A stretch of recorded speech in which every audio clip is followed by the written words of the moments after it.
everybody, it's vanburman here and welcome back to another video. Today we're going to be taking a look at the HD 5670, and this one is a bit of an old AMD or ATI card. It came out in January 2010 and it is a card actually that I've previously owned. I bought it from CEX or SEX, whatever you want to call it, whatever they call themselves, for about £25 back in 2013, and actually used this after my GTX 480 expired. So it's quite interesting, this one, because it's got no fan to call it. It just basically uses this block on the side and block on the top and round the back to dissipate all of the heat that it produces. And it has no external power, as you may well have gathered, and obviously that's because it doesn't need all that much to operate. So it's a fairly old card, and even when it released, it wasn't particularly expensive or all that good. The performance will be as such, I'm afraid, but it is DirectX 11, so it does have support for a wide variety of games, most of which it can't run particularly well. But having said that, let's get into the benchmarks and see what it can run, because I'm sure there are some stuff. So to start off with, we're going to look at the quote-unquote easy benchmarks that we had for that we use normally, and I was able to run all of those particular games, but I've done it where I've tried to manipulate the settings to try and get the best result possible. So Rocket League actually became playable if we put it on the lowest settings at 1080p, but still, not without its slowdowns and stutters. As you can probably imagine, Left 4 Dead ran perfectly as always. That's obviously partly due to the age of the source engine and potentially the optimization of it. Shogun 2 was perfectly fine at medium settings, and obviously we could make use of the DirectX 11, added features in that one. And as I mentioned previously, and I will probably mention 100 times again, that the good thing about the Total War franchise is that, the amount of time you're actually zoomed in on the minutiae in terms of the details of the characters and whatnot is quite rare when you're actually, fighting battles, because you're more fussed about issuing commands. And, you'd get a perfectly playable experience. So, in that regard, I think that the card will do really well for, just to be able to play lighter games. And that is basically why it was my backup graphics card for many years. So moving on to the medium benchmarks now, and as you can see on the screen, the results are pretty bad. I tried my best to lower things as much as possible. I didn't do any of the weird changes to the INI files that you can do to properly low spec your games, but I'm not really prepared to drop the resolution below 1080p. I will occasionally give it a try, but the difference in these three games were negligible. The fact that it will boot them all up fine and you can do stuff in the menu, but yeah, there's pretty much no chance of you playing them. I didn't try them on the lowest resolution because for me it's not a playable experience, so I couldn't possibly give it any sort of credit to having ran it at all. But it was just worth looking at, and just to see where it fits in with some of the other graphics cards that we've looked at. Now obviously going forward I've got some cards that are only DirectX 9, and benchmarks and such will change in line with that.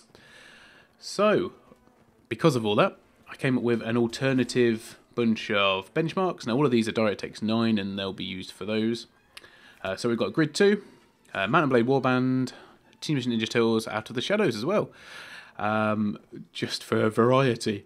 Mount & Blade Warband ran incredibly well. I didn't realise it was such a light game. I don't know why I thought it wasn't. Probably because of Bannerlord being out and all that sort of stuff. But all these games were extremely playable. Grid 2 was set on high. Could have dropped that a bit lower, but it looks incredible. The driving games, generally speaking, do look good, and this one runs pretty well. And it is also possible to run it at 60 FPS if you wanted to, and drop the settings down even lower. But yeah, everything everything in my alternative benchmarks ran well. Once again, probably just because they are, older versions. Now we move on to the hard section of the benchmarks, and as I'm sure you can all probably appreciate, I didn't get any scores. They weren't even playable. They would boot, but at least in the other games I could move around. I think, if I'm correct, the Final Fantasy 15 benchmark even crashed on me as well, just because of how, just because it couldn't get the frames through, I think. But it's to be expected. I think these games are a lot more intensive, and it's not what the HD 5670 was built for in the first place. Looking at some of the ones that I've picked as an alternative, and these will be obviously ones going forward, Skyrim, Crysis and The Witcher 2. So you can actually see The Witcher 2, and it nearly hit 30. And for these older or lower powered graphics cards, the minimum I've set it to is to hit is a 24 frames per second, just to give them a bit of leeway and be a bit sort of fairer, I guess, for that cinematic experience. But yeah, it's a bit of a tough sell. Now, the only 3D mark I could get to work was Skydiver, and it got a 4,270, which is higher than some of the ones on there, some of the ones I've seen online. But I think that is overall score anyway. I think that's obviously due to our very high physics score. Obviously, there weren't CPUs around at that time getting scores like the 1600 AF would have done. And the user benchmark come out 15%. Some of that is obviously attributed to the CPU. And the graphics got 4.84. It is not capable of playing 3D games.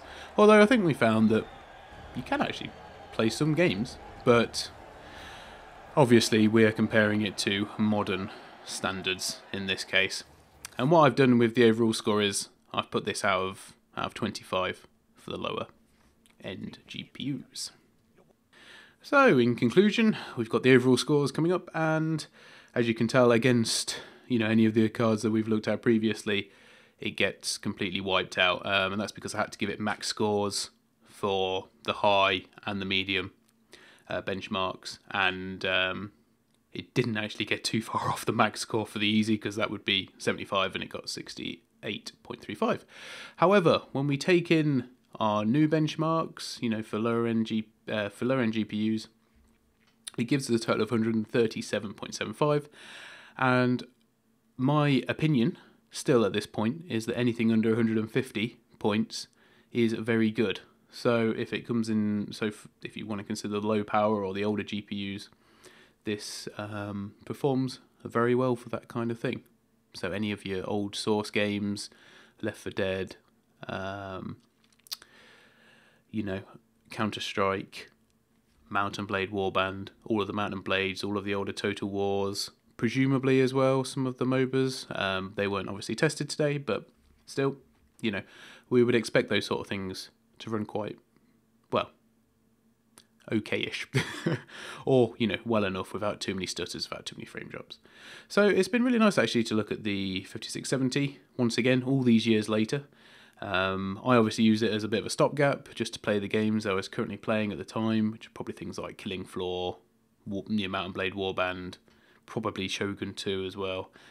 And I think it's done pretty well. I managed to pick this one up for £15 off of eBay, and it's just something quirky and a bit different. Like, you don't see that too many passively cooled graphics cards. Anyway, thanks for joining everybody. I hope you enjoyed the video. As always, I will see you in the next one. Bye for now.